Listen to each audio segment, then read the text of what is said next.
जय हिंद साथियों, मैं अंकित कुमार यादव आप सभी का स्वागत करता हूं सृष्टि ज्ञान केंद्र में, जहां हम पढ़ रहे हैं कक्षा 12वीं के इतिहास को, जिसमें चल रहा है अध्याय 1, जिसका नाम है ईंटें, मनके और अस्थियां, जिसका संबंध हड़प्पा सभ्यता से है।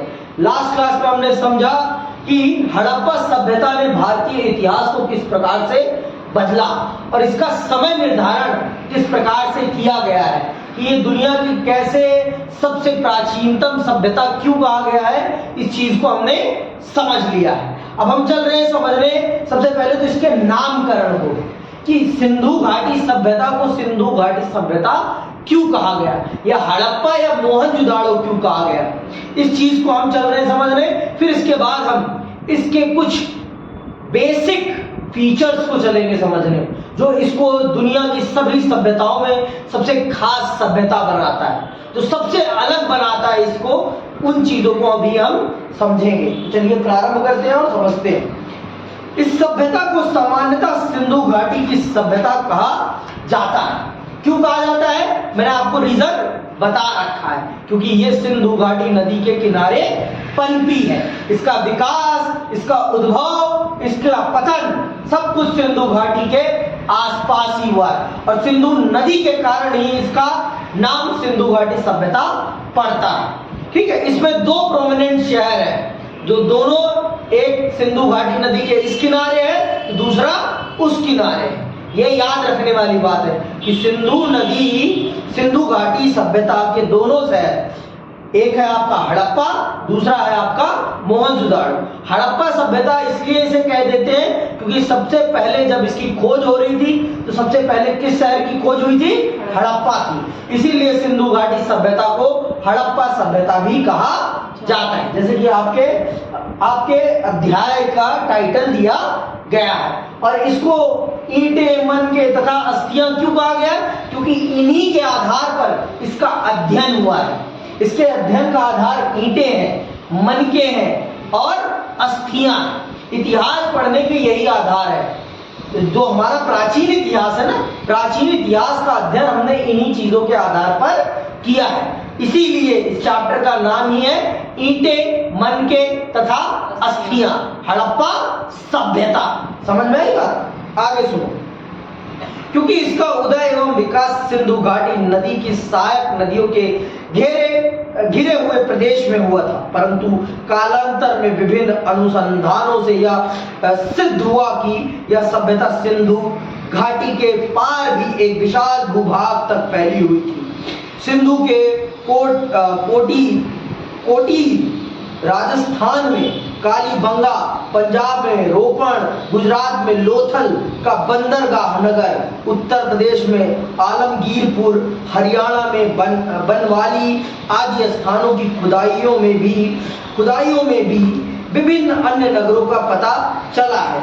इन आधारों पर इतिहासकारों ने इस सभ्यता को एक अत्यंत विस्तृत सभ्यता बताया है।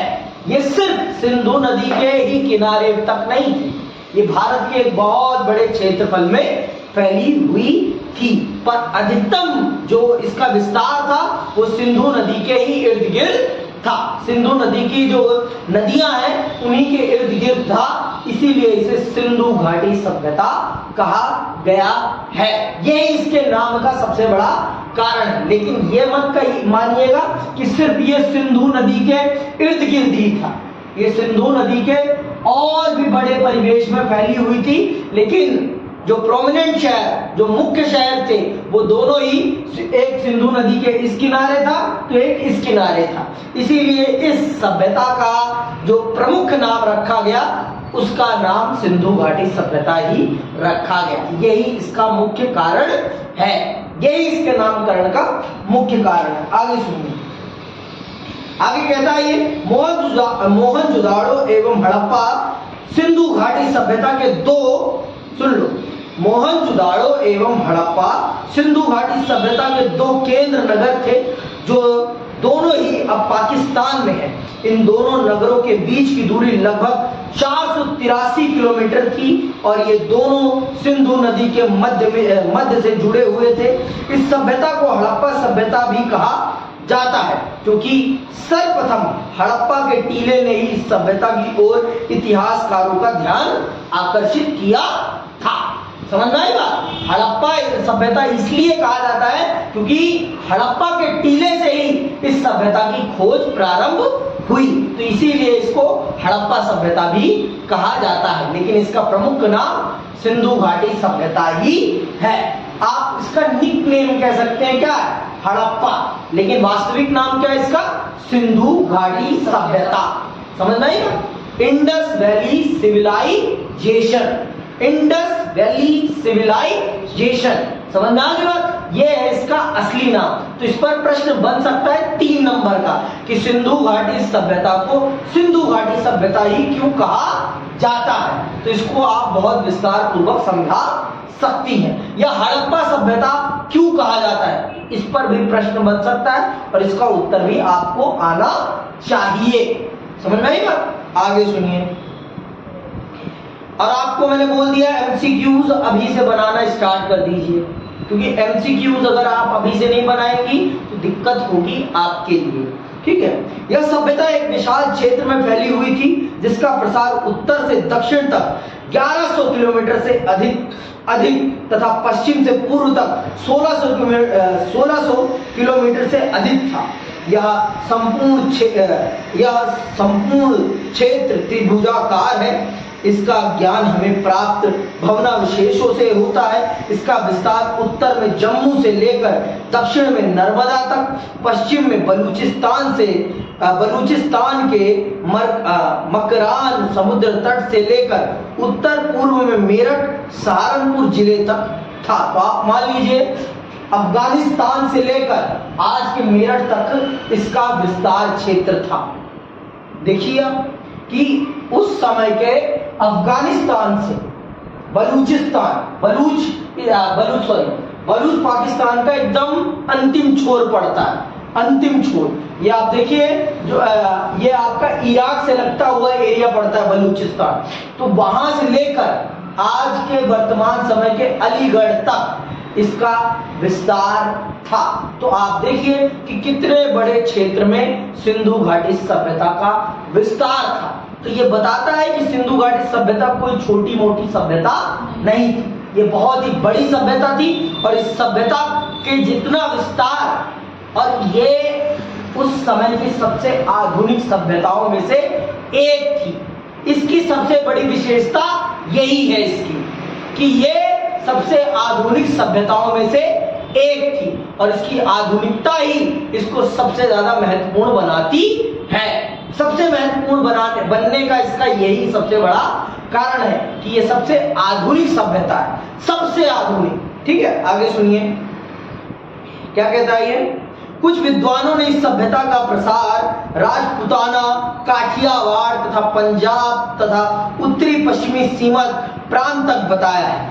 सर जॉन मार्शल का मत है कि यह सभ्यता यूरोप एवं एशिया दोनों महाद्वीपों में फैली थी तथा इसमें दजला फरात की घाटी और सिंधु घाटी भी सम्मिलित थी। यद्यपि इस बात को सिद्ध करने के तो पर्याप्त साक्ष्य उपलब्ध नहीं, परंतु यह बात दृढ़ता से कही जा सकती है कि यह नगरीय सभ्यता थी, जिसके नगर ही उद्योग धंधों तथा व्यापार वाणिज्य के साथ साथ प्रशासन के भी केंद्र थे।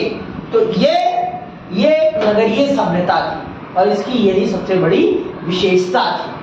ये एक नगरीय सभ्यता थी, ये याद रखना है। सिंधु घाटी सभ्यता कैसी सभ्यता है? सिंधु घाटी सभ्यता एक नगरीय सभ्यता है, जहां उसका प्रशासन भी वहीं चलता था और उसका वाणिज्य और व्यापार भी वहीं से होता था।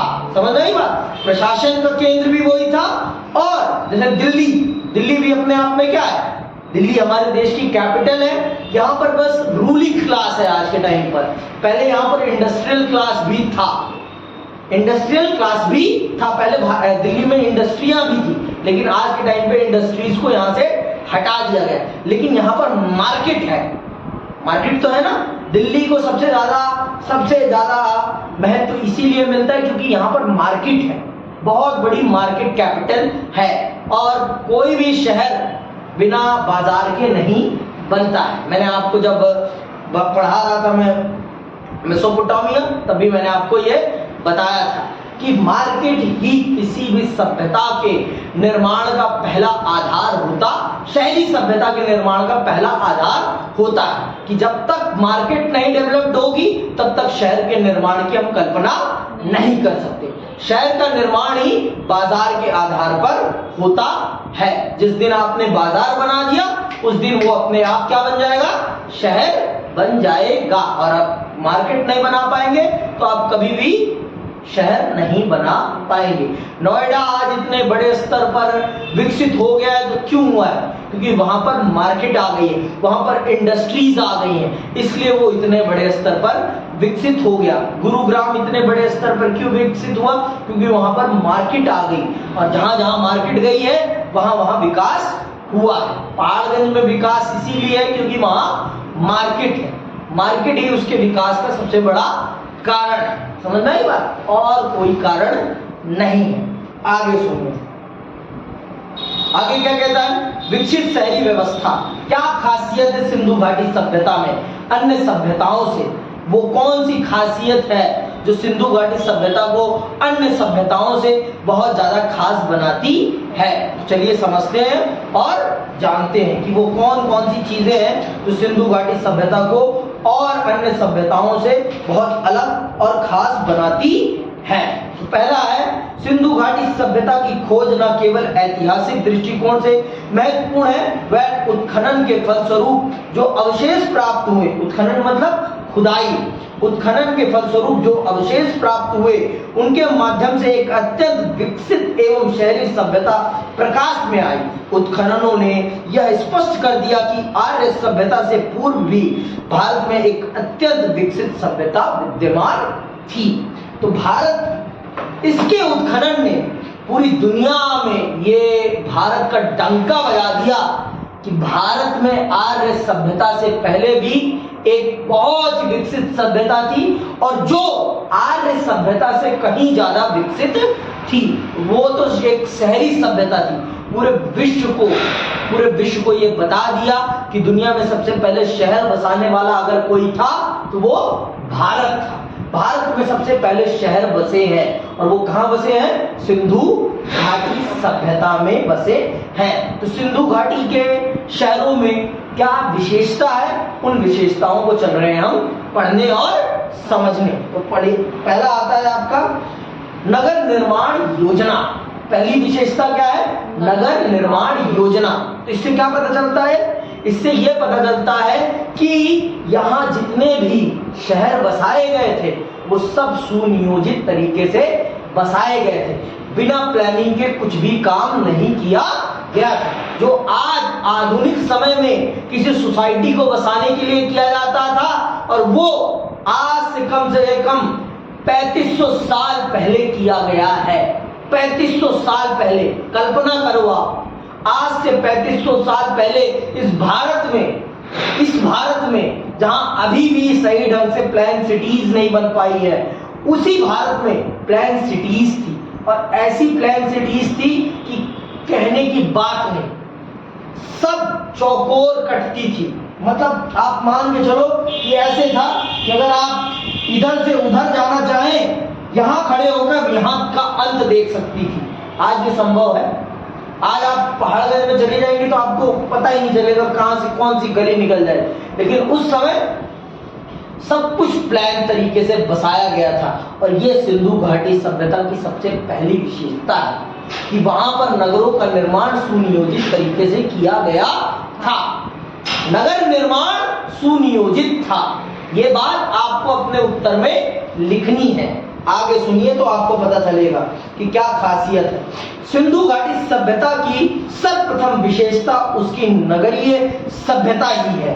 नगरों के भवनावशेषों के अध्ययन, मतलब खुदाई के बाद जब भवनों के अवशेष का अध्ययन किया गया, उससे क्या पता कि अध्ययन के आधार पर ही पुरातत्ववेताओं ने यह निष्कर्ष निकाला है कि सिंधु घाटी की सभ्यता वैदिक सभ्यता की तरह ग्राम्य सभ्यता।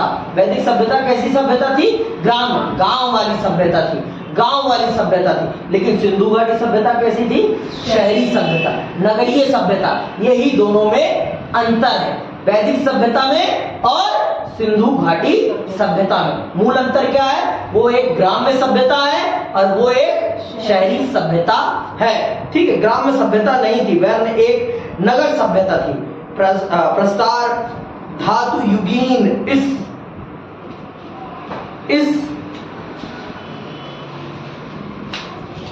सभ्यता के अंतर्गत अनेक शहरों के भवनावशेष मिले हैं, जिनमें हड़प्पा, मोहनजोदाड़ो, चंदोद, लोथल, कालीबंगा एवं बनवाली आदि प्रमुख हैं। इन स्थानों से प्राप्त भवनावशेषों को देखने से ज्ञात होता है कि इस काल के नगरों का निर्माण एक सुनियोजित योजना के अनुसार किया गया था। नगर निर्माण में एक महत्वपूर्ण तथ्य यह है कि सुंदरता एवं सुनिश्चित योजना के साथ साथ उपयोगिता को भी अत्यधिक महत्व दिया गया है। इन सभी नगरों की योजना में हमें एक अद्भुत सामान्यता दिखाई पड़ती है। सारे मकान एक ही प्रकार के बने हुए हैं और किसी भी मकान का कोई भी भाग अन्य मकान से अलग बढ़ा हुआ नहीं था। मकानों के इस योजनाबद्ध निर्माण से यह बात समझ में आती है कि इस समय निश्चित रूप से आधुनिक विकास प्रणाली के समान कोई न कोई संस्था रही होगी, जिसके द्वारा मकानों का नक्शा पास कराना अनिवार्य होगा। तो यह बताता है कि जिस प्रकार से आज आधुनिक समय में भारत में किसी भी अथॉरिटी को बनाने के लिए, मतलब पूरी प्लान सिटी को स्टैब्लिश करने के लिए पूरा नक्शा वक्शा पास कराना पड़ता है, तो सेम सिस्टम सिंधु घाटी सभ्यता में था और ये हमने उनसे सीखा है। पूरी दुनिया ने, आप कह सकते हो कि पूरी दुनिया ने सिंधु घाटी सभ्यता से ही शहर बसाना सीखा है। पूरी दुनिया जो भारत पर आरोप लगाती थी कि भारत ने दुनिया की नकल करी है, लेकिन जिस दिन सिंधु घाटी सभ्यता की खोज हो गई उस दिन भारत ने तथ्य के साथ, प्रमाण के साथ ये कह दिया कि दुनिया ने हमारी नकल करी है, हमने किसी की नकल नहीं करी। ये कहने लायक हम हो गए। ये है सिंधु घाटी सभ्यता का महत्व भारत के इतिहास में, कि भारत के इतिहास में सिंधु घाटी सभ्यता ने एक बहुत बड़ा बदलाव कर दिया, कि भारत को सच में ये सिद्ध कर दिया कि हाँ, भारत ही दुनिया का विश्व गुरु था। भारत ने ही इस दुनिया को बसना, बसाना, चलना सिखाया है। पढ़ना लिखना सब कुछ भारत ने ही सिखाया है। पूरी दुनिया को भारत ने ही समझाया है कि कैसे शहर बसाए जाते हैं, सब कुछ भारत। तो आप इनके निर्माण कौशल को आप देखकर समझ सकती हैं कि किस प्रकार से शहरों को बसाया गया है। जैसे आज के टाइम पे सरकारी सोसाइटीज बसाई जाती है, फुल प्लान, मतलब फुल नक्शा पास, सारे घर एक जैसे, सेम सिस्टम, ना तनिक भी इधर ना तनिक भी उधर, सब में एक ही जैसी चीजें थी, सबके घरों में एक जैसे। जहां उसका टॉयलेट था वहीं उसका टॉयलेट भी था, सबके घर का नक्शा एक जैसा, सबके घर की चीजें एक जैसी, सब कुछ एक जैसा। आप कल्पना करें कि आज से 3500 साल, 4000 साल पहले ये सारी चीजें थी इसी देश में, जहां आज भी लोगों के पास मूलभूत सुविधाएं उपलब्ध नहीं है। उसी देश में ऐसे भी शहर बने हुए थे। आज हम कल्पना भी नहीं कर सकते। इसी दिल्ली में अभी भी सही ढंग से प्लान शहर नहीं है, कॉलोनीज नहीं है। हमारे खुद ही हम देख लें, दिल्ली एक में हम रहते हैं और दिल्ली एक से आप सीधे पहाड़गंज जाइए तो आपको ये अंतर देखने को मिल जाता है कि कितना अंतर है, कितना अंतर है। अगर आप यही एक कहते हैं, एक सख्त अथॉरिटी का होना बहुत जरूरी है, एक डिसिप्लिन रूलर का होना बहुत जरूरी है, क्योंकि अगर एक अच्छा डिसिप्लिन रूलर नहीं होगा तो कभी भी एक अच्छी सोसाइटी नहीं बनाई जा सकती है। डिसिप्लिन रूलर, डिसिप्लिन होना चाहिए। जो आपका नेतृत्व करता है उसके अंदर एक डिसिप्लिन होना चाहिए। जब तक उसके अंदर डिसिप्लिन नहीं होगा तब तक वो सामने वाले के अंदर डिसिप्लिन ला ही नहीं सकता।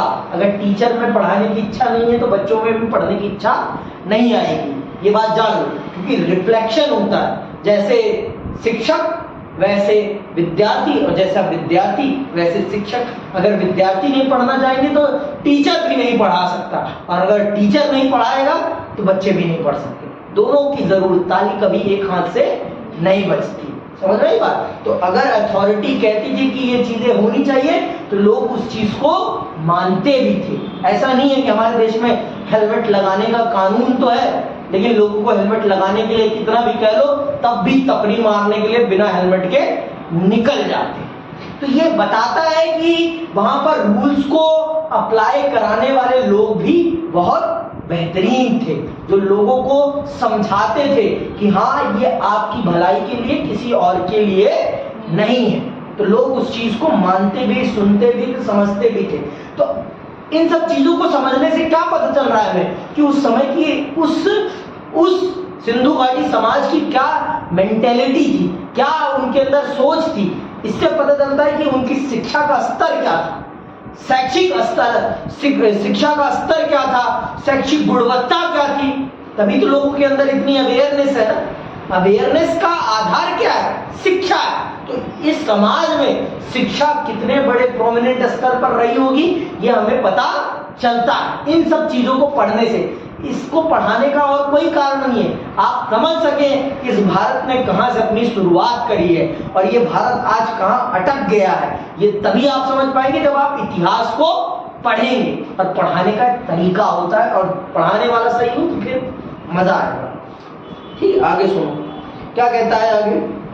विद्वानों ने इस ओर ध्यान दिलाया कि गली तथा सड़कों के दोनों ओर के मकानों की पंक्तियां दूर तक देखने पर भी एकदम सीधी प्रतीत होती हैं, और कोई भी मकान ऐसा नहीं था जो सार्वजनिक सड़कों में रुकावट डालता। मतलब यहां से लेकर वहां तक आप सीधे चले जाओ, एक भी घर सड़क के बीच में नहीं है, सब एक इधर इधर इधर। मतलब पूरे तरीके से पूरे शहर को वेल प्लान तरीके से सजाया गया था।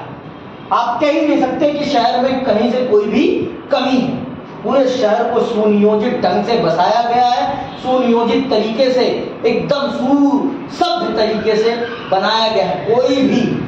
कोई भी घर किसी भी सार्वजनिक भूमि पर, किसी भी सार्वजनिक स्थल पर, किसी भी सार्वजनिक रोड पर किसी भी प्रकार की रुकावट नहीं डालता। मतलब सारे घरों को ऐसा बनाया गया था कि आप एक शहर के कोने में खड़े होकर दूसरे शहर के कोने को देख सकते थे। ऐसे बनाए गए थे सिंधु घाटी सभ्यता के घरों को। ये थी गुणवत्ता सिंधु घाटी सभ्यता के घरों में। समझ में आई बात? इसीलिए सिंधु घाटी सभ्यता इतनी अधिक फेमस है, इसीलिए पढ़ाया जा रहा है आपको। समझ में आई बात? और कोई कारण नहीं है खंडरों को पढ़ाने का। खंडरों को पढ़ाने से ये पता चलेगा कि समाज कैसा था उनका, समाज में क्या गुणवत्ता थी। अगर हमें अपने समाज को वैसा बनाना है तो हमें क्या परिवर्तन करना पड़ेगा अपने समाज में, जिससे कि हमारा समाज भी उसी समाज की भांति अपने आप को परिवर्तित कर सके। समझ में आई बात? आगे सुनो। इसके बाद क्या है? हड़प्पा तथा मोहनजोदाड़ो में दो स्तर के शहर पाए गए थे।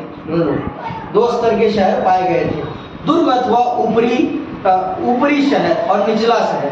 दुर्ग में संभवतः शासक वर्ग का निवास होता था, जबकि दुर्ग के बाहर स्थित निचले शहर में सामान्य जन रहा करते होंगे। शत्रुओं से रक्षा करने के लिए इन नगरों की घेराबंदी की भी व्यवस्था थी। मतलब सिंधु घाटी सभ्यता में दो प्रकार के शहर थे, एक था दुर्ग वाला शहर, ऊपरी शहर, और एक था निचला शहर जहां सामान्य जनता रहती थी, और एक वो था जहां राजा और प्रशासक लोग रहते थे। और राजा के महल को या जो ऊपरी शहर था उसे बाउंड्री से कवर किया गया था, जिससे कि कभी भी युद्ध की स्थिति हो तो उस पर आसानी से चढ़ाई न की जा सके। ठीक है, तो ये एक खासियत थी सिंधु घाटी सभ्यता में। सिंधु घाटी सभ्यता में दो प्रकार के शहर हैं, ऊपरी शहर और निचला शहर। अब आते हैं भवन निर्माण पे।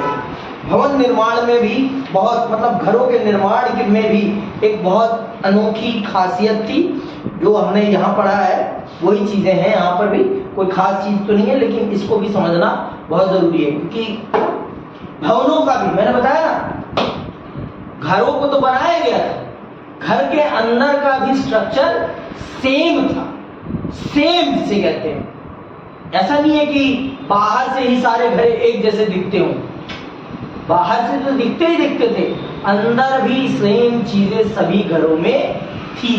तो इससे पता चलता है कि सिंधु घाटी सभ्यता के समाज के लोगों में आर्थिक समानता थी। सभी प्रकार के लोगों में आर्थिक समानता थी। कुछ लोग अमीर थे, कुछ लोग गरीब थे, लेकिन ऐसा कोई भी नहीं था कि जिसके पास मूलभूत सुविधाओं वाला घर ना हो। हर व्यक्ति के पास मूलभूत सुविधाओं वाला घर था सिंधु घाटी सभ्यता में। तो इस चीज से पता चल जाता है हमें कि सिंधु घाटी सभ्यता का समाज आर्थिक तौर पर एक संपन्न समाज था, जहां पर आर्थिक अंतर बहुत बड़ा नहीं था कि कुछ लोगों के पास बहुत पैसा और कुछ लोगों के पास इतना भी नहीं कि वो अपनी मूलभूत जरूरतों को पूरा कर सके। तो ऐसा अंतर नहीं था कहाँ? सिंधु घाटी सभ्यता में। ठीक है, सुनते हैं आगे, समझते हैं। उत्खनन के परिणाम स्वरूप हड़प्पा सभ्यता के अवशेषों में छोटे बड़े कच्चे पक्के सभी प्रकार के भवन प्राप्त हुए हैं, जिनसे इस सभ्यता के निर्माताओं की भवन निर्माण योजना पर यथेष प्रकाश पड़ता है। इन भवनों का निर्माण कितनी सावधानी, स्वच्छता एवं सुंदरता से हुआ था, इससे बिल्कुल स्पष्ट है कि इन भवनों का निर्माण एक निश्चित योजना के आधार पर हुआ होगा। भवनों का निर्माण सड़कों तथा गलियों के दोनों ओर होता था।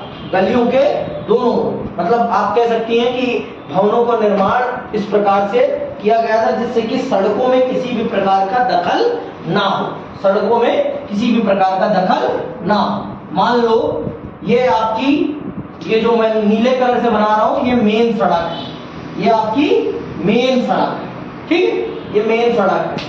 तो और ये जो मैं हरे रंग से बनाऊंगा, ये गलियां, ये क्या है?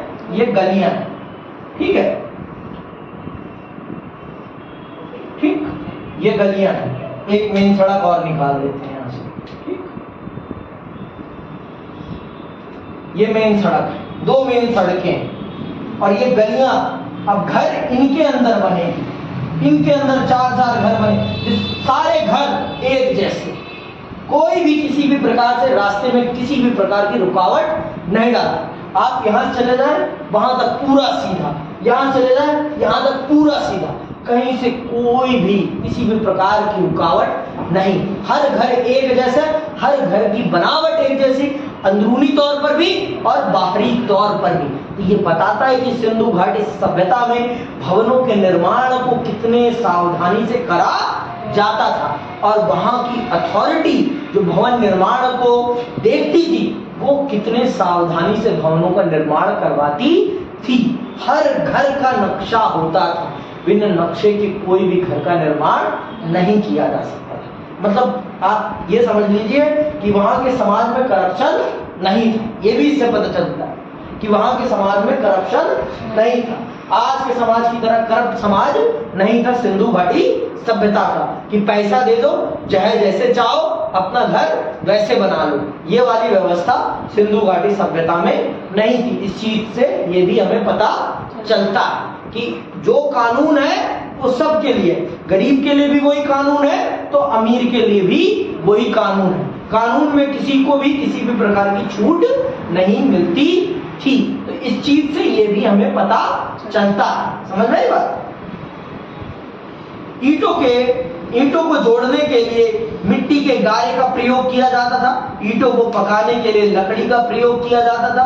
किसी घर में कच्ची पक्की दोनों ईंटों से भी निर्माण किया जाता था। प्राय सभी मकानों का निर्माण नींव डालकर ही किया जाता था। मिट्टी के गारे के साथ साथ कुछ मकानों में चूने का प्रयोग भी होता था और कुछ में केवल चूने का। नगरों के उत्खनन से विभिन्न आकार प्रकार के भवन प्रकाश में आए हैं, जिनमें से कुछ छोटे और कुछ काफी बड़े हैं। छोटे अथवा साधारण मकान 30 फुट लंबे और 27 फुट चौड़े हैं, जिनमें 4-5 कमरे बने हैं। बड़े भवनों का माप इनसे लगभग 2 गुना है और कमरों की संख्या 30 तक पाई गई है, परंतु ऐसे मकानों की संख्या बहुत कम है।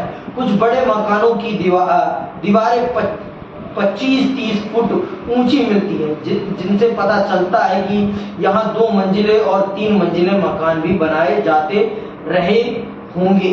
अब आप देखिए कि कितने आधुनिक थे ये लोग। आज से 3500 साल पहले ये 2 मंजिला घर बना रहे हैं और पक्की ईंटों से घर बना रहे हैं, चूने के माध्यम से जोड़कर अपना घर बना रहे हैं। कितने आधुनिक रहे होंगे ये लोग। इससे हमें ये प्रमाण मिलता है कि इनकी आधुनिकता, इनकी शिक्षा और इनके भवन निर्माण की कला कितनी ज्यादा उच्च गुणवत्ता की रही होगी।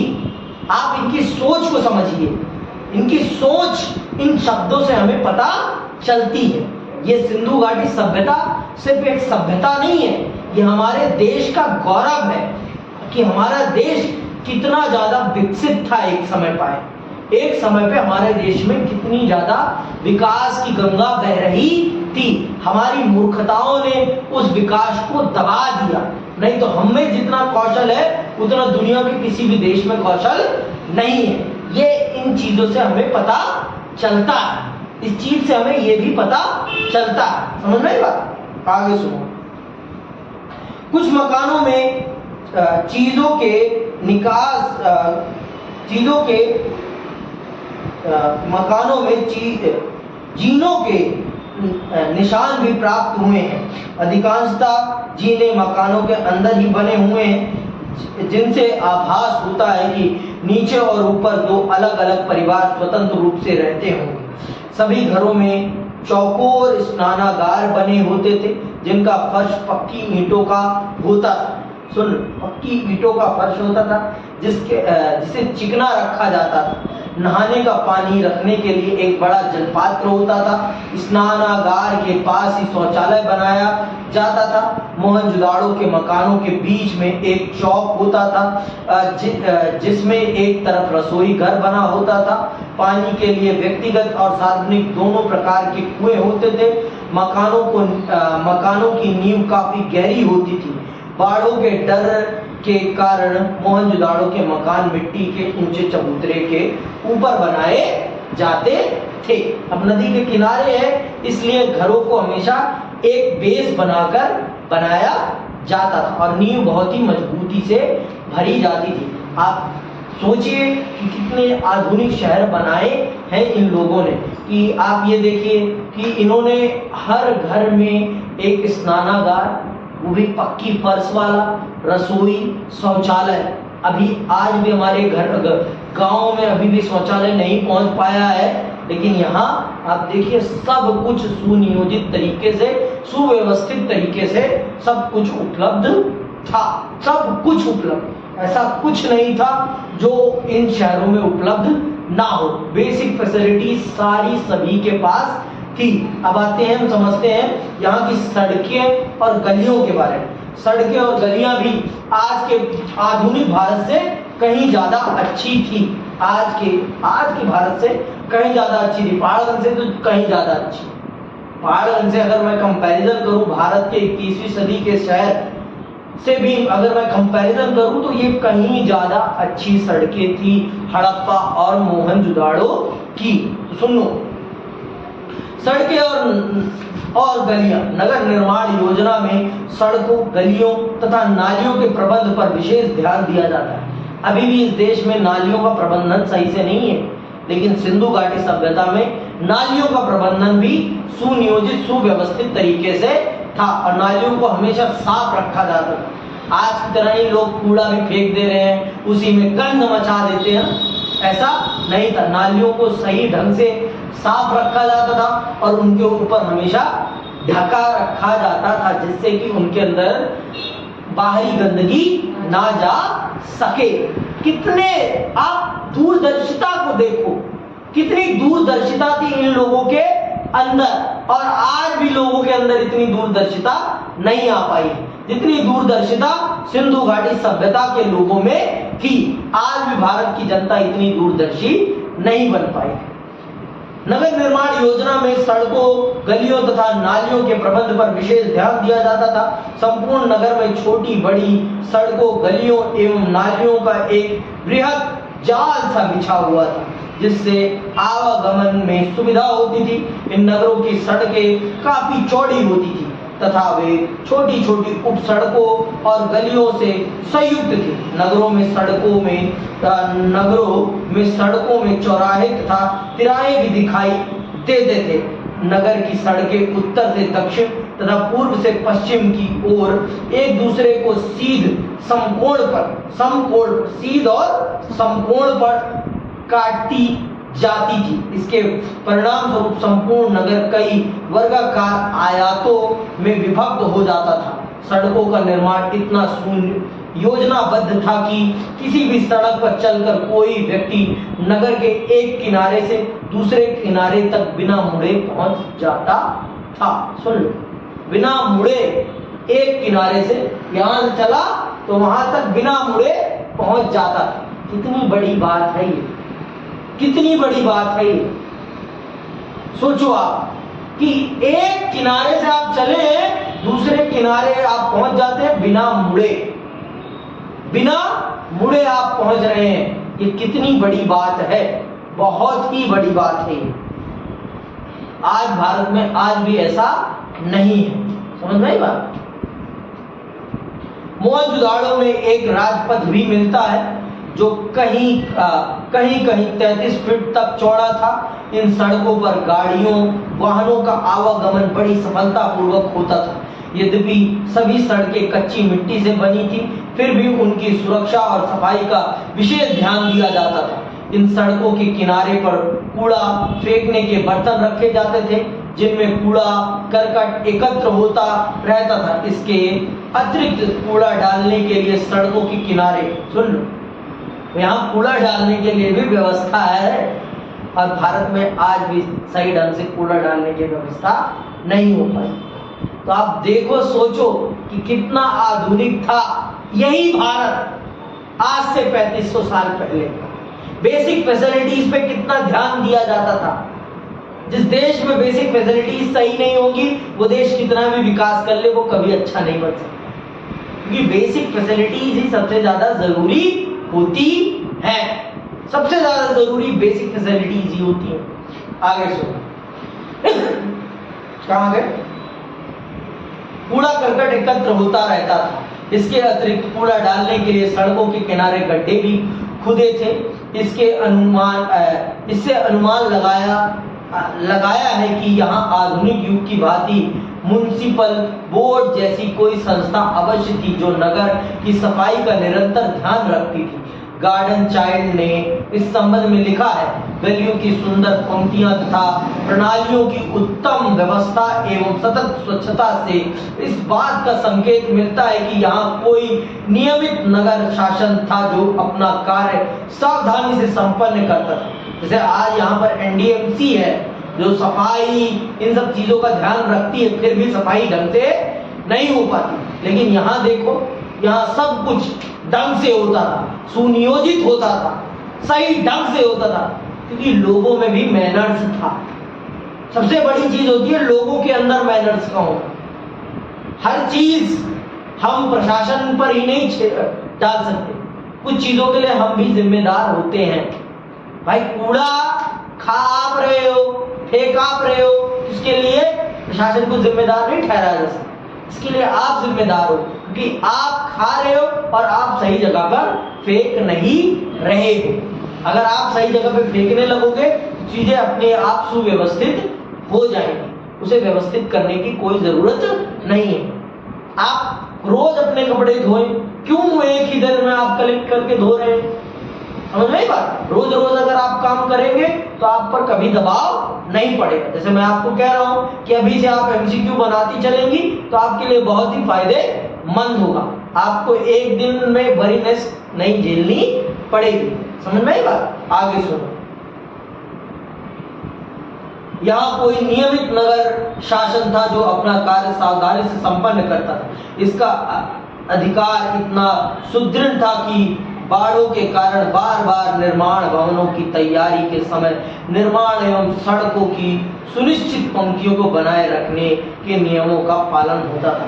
बार बार घरों के टूट जाने के बावजूद बाढ़ के कारण बार बार घरों के टूट जाने के पश्चात भी घरों के निर्माण में नियमों का कभी उल्लंघन नहीं होने पाता था।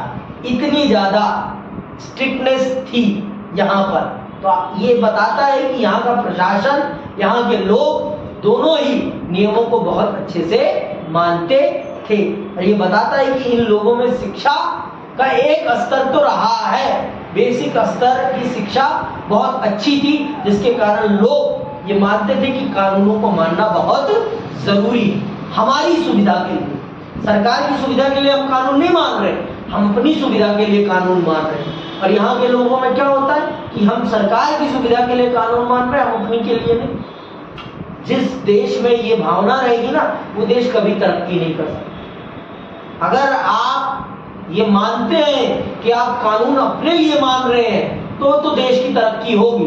अगर आप ये मान रहे हैं कि हम कानून सरकार के लिए मान रहे हैं, देश की तरक्की नहीं हो सकती। हेलमेट आप सरकार के लिए नहीं लगा रहे, आप हेलमेट अपनी सुरक्षा के लिए लगा रहे हैं। आपके अंदर ये भावना रहेगी तो आप भी सुरक्षित रहेंगे और सड़क पर चलने वाले दूसरे लोग भी सुरक्षित रहेंगे। लेकिन आप सिर्फ चालान के दृष्टिकोण से लगा रहे हैं तो मत ही लगाइए। जब आपका सर फट जाएगा एक्सीडेंट से, तब आपको पता चल जाएगा कि हेलमेट क्यों जरूरी है। समझ में आई बात? आगे सुनिए। नालियों की व्यवस्था, नालियों की भी व्यवस्था बहुत ही बेहतरीन थी सिंधु घाटी सभ्यता में। सिंधु घाटी सभ्यता में म्युनिसिपैलिटी के समान कोई संस्था रही होगी, इस बात का आभास गलियों की सुंदर व्यवस्था से भी, नालियों की सुंदर व्यवस्था से भी मिल जाता है। उस समय में जल निकास की व्यवस्था जितनी अच्छी थी उतनी आधुनिक युग में अधिकांश शहरों में भी नहीं है। डॉक्टर विमल चंद्र पांडे ने लिखा है, इस प्रकार की सुव्यवस्था 18वीं शताब्दी तक पेरिस और लंदन के प्रसिद्ध नगरों में भी ना थी। अभी भारत में ही नहीं है। भारत में, भारत की राजधानी दिल्ली में भी अभी इतनी अच्छी नालियों की व्यवस्था नहीं है कि लोगों के घर का पानी एक बार में निकल जाए। अभी यही बारिश हो जाए, इस कनाट प्लेस में ही बारिश हो जाए, हम जहां है काली बाड़ी में ही बारिश हो जाए, तो आपको सड़कों पर पानी भरा हुआ नजर आ जाएगा। ऐसा क्यों? ऐसा इसलिए कि नालियां सही ढंग से नहीं बनाई गई, नालियों की ढलान सही ढंग से नहीं है।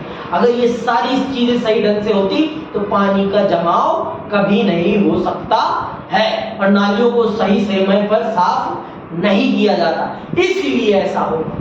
समझ में आई बात? तो लेकिन सिंधु घाटी सभ्यता में ऐसा कुछ नहीं था। नालियां भी बहुत बेहतरीन थी और सब कुछ बहुत ही बेहतरीन तरीके से रखा जाता था। तो ये बताता है कि सिंधु घाटी सभ्यता अपने आप में एक बेहतरीन सभ्यताओं में से एक थी। समझ में आई बात? सड़कों और गलियों का पानी बाहर ले जाने के लिए नालियां होती थी जो पक्की ईंटों से बनी हुई होती थी। प्रत्येक भवन, पाठशाला एवं सार्वजनिक भवनों में नालियां होती थी जो बाहर की बड़ी नाली से मिल जाती थी। सड़क की नाली पक्की ईंटों से ढकी रहती थी जो आधुनिक मैनहोल के समान थी, जिन्हें आसानी से उठाकर नाली साफ की जा सकती थी। आज के जैसे गटर प्रणाली पूरी की पूरी पूरा का पूरा सीवेज मतलब आपका सीवेज सिस्टम बनाया गया, मतलब पूरा आधुनिक। आज जहां दिल्ली नहीं पहुंच पाई है ना, उससे भी कहीं ज्यादा अच्छी सिंधु घाटी सभ्यता की सीवेज सिस्टम में थी। उतना ज्यादा आधुनिक सीवेज सिस्टम सिंधु घाटी सभ्यता का था जितना आज भी आपका भारत का सीवेज सिस्टम नहीं हो पाया है। उतना अच्छा सीवेज सिस्टम किसका था? सिंधु घाटी सभ्यता का। अब आते हैं सड़कों के प्रकाश की व्यवस्था। जैसे आज हमारे सड़कों पर क्या लगाए गए? स्ट्रीट लाइट्स लगाई गई हैं। उसी प्रकार से सिंधु घाटी सभ्यता में भी स्ट्रीट लाइट का कॉन्सेप्ट था। बिजली नहीं थी, लेकिन उस समय मोम या फिर तेल के माध्यम से मशाले जलाकर सड़कों पर लटकाई गई, जिससे कि आने जाने वाले लोगों को किसी भी प्रकार की असुविधा ना हो। समझ आई बात? तो इतना ज्यादा ध्यान रखा जाता था। तो आप खुद सोचो कि क्यों ना सिंधु घाटी सभ्यता को विश्व की सर्वोत्तम सभ्यताओं में से एक कहा जाए। समझ में आई बात? सिंधु घाटी सभ्यता की शहरी व्यवस्था कैसी थी? ये है सिंधु घाटी सभ्यता की शहरी व्यवस्था की विशेषताएं। इन्हीं विशेषताओं के कारण सिंधु घाटी सभ्यता को विश्व की सबसे सर्वोच्चतम शहरी सभ्यताओं में से एक माना गया है। समझ में आई बात? आगे सुनो, बता देता हूं। मोहनजोदाड़ो में सड़कों और गलियों के किनारे बने हुए खंभों से यह अनुमान लगाया गया है कि इसका प्रयोग विद्युत व्यवस्था के लिए किया जा रहा होगा। खंभों को देखकर यह पता चलता है कि अन्य प्रबंधों की तरह बिजली का भी समुचित प्रबंध होगा। रोशनी के लिए मोमबत्तियों का प्रयोग होता था या तेल इत्यादि का। इस संबंध में कह पाना कठिन है, क्योंकि इन सब चीजों के अवशेषों को प्राप्त करना आसान नहीं। ठीक है, जिन चीजों के अवशेष मिले उनके आधार पर बातें कही गई। अब जानते हैं कि सार्वजनिक भवन क्या थे। कुछ प्रकार के पब्लिक प्रॉपर्टीज भी बनाई गई थी। जैसे आज के टाइम पे पब्लिक टॉयलेट्स हैं, वैसे ही कुछ पब्लिक भवन मतलब होम्स बनाए गए थे, जिसमें आपका स्नानागार था और आपका भंडारण था। जैसे अनाज स्टोर करने के लिए बहुत बड़ा अन्नागार, उसे अन्नागार कहते थे। क्या कहते थे? अन्नागार। तो दोनों ही हड़प्पा और मोहनजोदाड़ो में दोनों ही शहरों में सिंधु घाटी के इस प्रकार के सार्वजनिक भवनों प्राप्त हुए हैं। स्नानागार भी और अन्नागार भी। पढ़ देता हूं, सुन लो। मोहनजोदाड़ो व हड़प्पा की खुदाई में कुछ विशाल सार्वजनिक भवन भी प्राप्त हुए हैं, जो सार्वजनिक सभाओं एवं धार्मिक अथवा अन्य उत्सवों आदि के लिए इस्तेमाल में आते रहे होंगे। मोहनजोदाड़ो में एक विशाल भवन के खंडहर प्राप्त हुए, जिसकी लंबाई 242 फीट, चौड़ाई 78 फीट और मोटाई 5 फीट है। इतिहासकारों ने अनुमान लगाया है कि यह संभवतः राजप्रासाद रहा होगा अथवा कोई सार्वजनिक भवन जहां लोग एकत्र होकर राजनीतिक एवं प्रशासन व्यवस्था पर विचार विमर्श करते रहे होंगे। हड़प्पा तथा मोहनजोदाड़ो में कुछ विशिष्ट भवन भी मिले हैं, जिनमें मोहनजोदाड़ो का विशाल स्नानागार अति प्रमुख है। स्नानागार मोहनजोदाड़ो के दुर्ग में स्थित था, जिसकी लंबाई 11.88 मीटर, चौड़ाई 7.01 मीटर और गहराई 2.5 मीटर थी। इसका फर्श पक्की ईंटों से निर्मित था। इस जलाशय में उतरने के लिए पक्की ईंटों की सीढ़ियां बनी हुई थी। इसमें पानी भरने व निकालने का उत्तम प्रबंध था। सीढ़ियों के समीप कुंड के ऊपर छोटे छोटे कमरे बने थे, जो संभवतः कपड़े बदलने के लिए प्रयोग में आते रहे होंगे। इस विशाल स्नानागार के निकट दक्षिण पश्चिमी कोने पर एक हमाम बना हुआ था, जिसमें गर्म पानी का प्रबंध रहता होगा। पूरे स्नानागार में 6 प्रवेश द्वार हैं। यह विशाल स्नानागार मोहनजोदाड़ो की खुदाई में मिले सर्वाधिक सुंदर भवनों में से एक है और किसी भी प्रकार आधुनिक युग के सर्वाधिक सुंदर स्नानागारों में से कम नहीं। मोहनजोदाड़ो एवं हड़प्पा में कुछ विशाल अन्नागार भी प्राप्त हुए हैं, जिनको अन्न भंडारण हेतु प्रयुक्त किया जाता था। इनमें से मोहनजोदाड़ो का अन्नागार 150 मीटर लंबा तथा 75 फीट चौड़ा है। हड़प्पा में भी इस प्रकार के 6 अन्नागार मिले हैं। हड़प्पा में एक विशाल अन्नागार के अवशेष भी प्राप्त हुए हैं। यह अन्नागार आधुनिक गोदामों के समान थे, जिनमें उपज का संग्रह किया जाता था। तो 2 प्रकार के सार्वजनिक भवन मिले हैं, एक है आपका स्नानागार और एक है आपका अन्नागार। इन सार्वजनिक भवनों से ये पता चलता है कि हर प्रकार की सुविधा आपके सिंधु घाटी सभ्यता के शहरों में उपलब्ध थी। किसी भी प्रकार की सुविधा की कमी नहीं थी सिंधु घाटी के शहरों में। अब हम अगले क्लास में और विशेषताओं को समझेंगे सिंधु घाटी की। आज के लिए बस इतना ही। जय हिंद, जय